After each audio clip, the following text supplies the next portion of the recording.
kita yang kemarin sudah di-download di rapor pendidikan.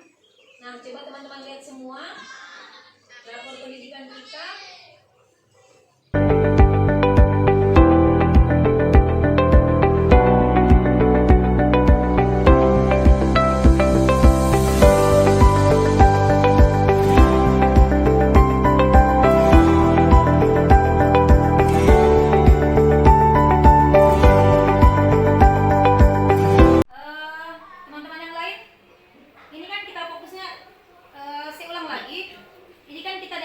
Indikator itu kita sudah baik semua, tetapi ada dari 6 itu ada yang capaiannya terendah, yaitu di kualitas pembelajaran.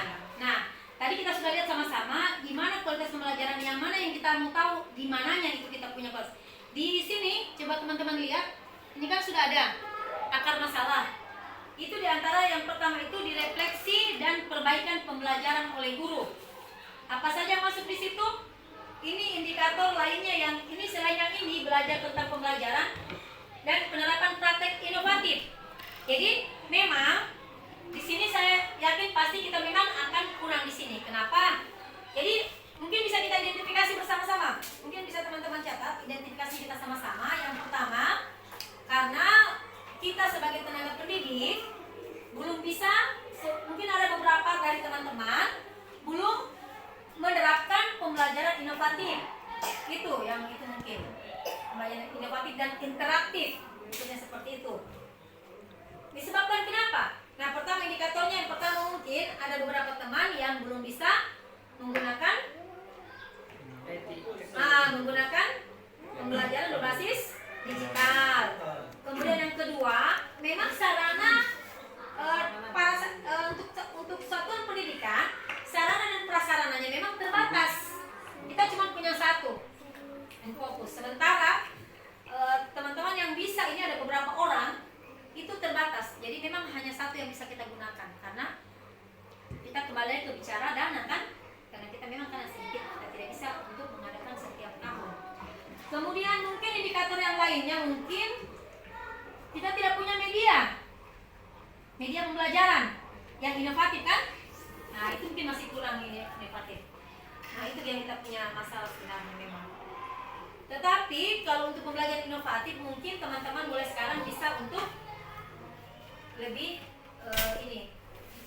mempelajari, mencari ilmunya bagaimana lewat banyak informasi yang bisa kita dapatkan melalui PMM juga ada.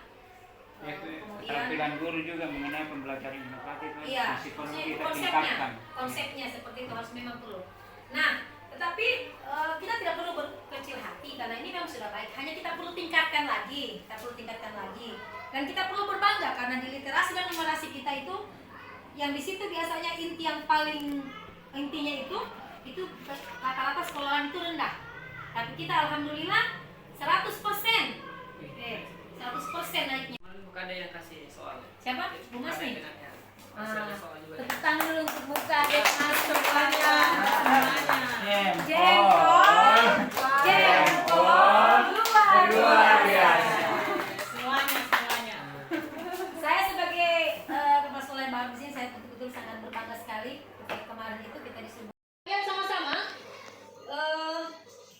di rapor pendidikan yang sudah diunduh kemarin, yang Ibu sudah unduh, ini akan kelihatan di sini. Nah, akan kelihatan indikator kita yang rendah. Jadi di sini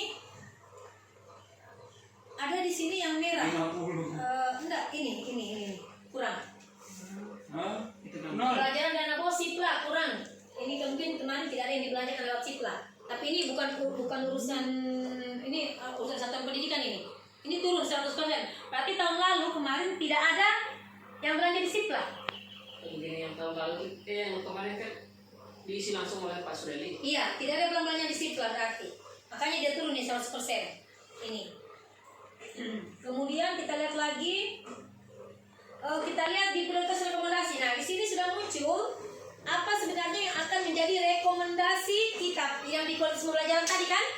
Kita kan tadi kurangnya di kualitas pembelajaran. Yeah. Nah, di rapor pendidikan itu sudah muncul kualitas pembelajaran itu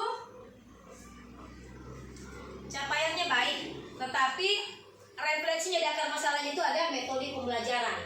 Di sini ada 2, metode pembelajaran dan belajar tentang pembelajaran. Ini mungkin kita harus banyak di sini peningkatan. Nah, yang kita akan pelajari itu, yang kita akan bahas bersama itu, kira-kira program benahinya bagaimana.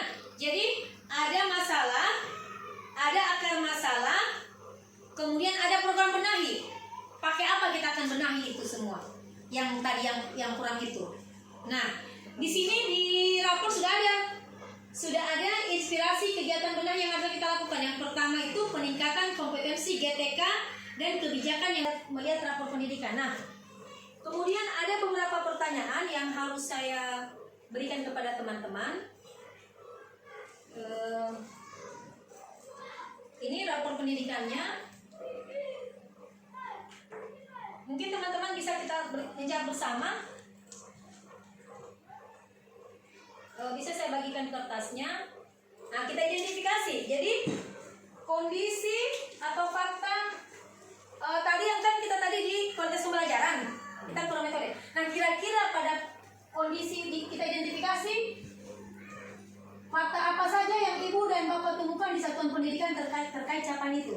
Untuk kualitas pembelajaran tentang metode pembelajaran itu kira-kira kenapa bisa turun, maksudnya kenapa bisa kurang? Kira-kira menurut bapak ibu yang ada di sini, teman-teman di sekolah, kira-kira pengaruhnya apa? Faktanya apa yang kita lihat? Baik pada peserta didik, pada tenaga pendidik, atau pada satuan pendidikan. Itu yang pertama, identifikasinya. Kemudian habis itu kita ambil refleksinya. Refleksinya misalnya mengapa? Kita identifikasi dulu, sama juga dengan refleksinya. Indikator mana yang ternyata merupakan akar masalah yang erat kaitannya dengan indikator keberhasilan yang belum baik. Jadi kan metode itu, jadi indikatornya itu adalah tentang kualitas pembelajaran. Kalau itu sudah jelas. Refleksinya kondisi atau fakta apa saja